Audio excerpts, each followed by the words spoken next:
My name is Scott Spencer, and I'm the Senior Digital Sculptor at Gentle Giant Studios.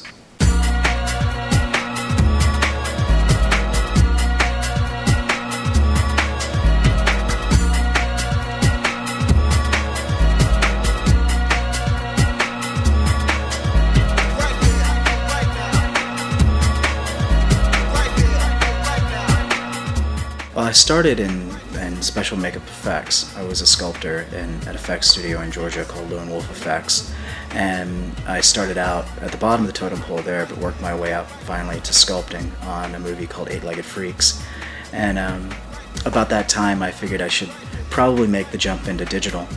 And I had experimented with some other software packages, 3D Studio Max and Maya, and it never gave me the same feeling of an organic workflow. I never felt like what I could do in clay translated directly into what I was doing on the screen until I saw ZBrush.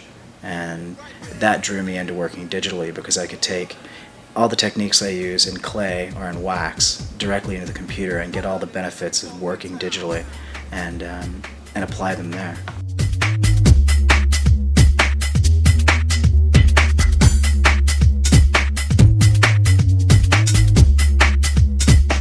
And then when ZBrush 2 was first peaked, when they first showed the first images, lights went off, and I was thrilled.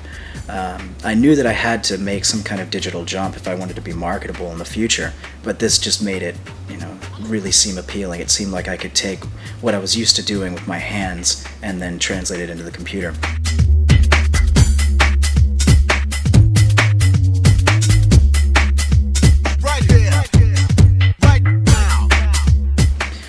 ZBrush allows me to create art in a way that more traditional polygon modeling packages can't, in that it allows me to kind of interface more directly with the computer without the layer of abstraction of having to place points in space. In the past, you had a huge gulf between the CG artist and the traditional artist.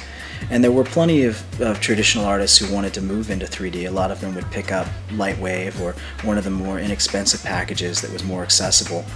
However, ZBrush has really just knocked that wall down completely. Especially here, we have sculptors with 15, 20 years of experience in traditional media who are now working entirely digitally.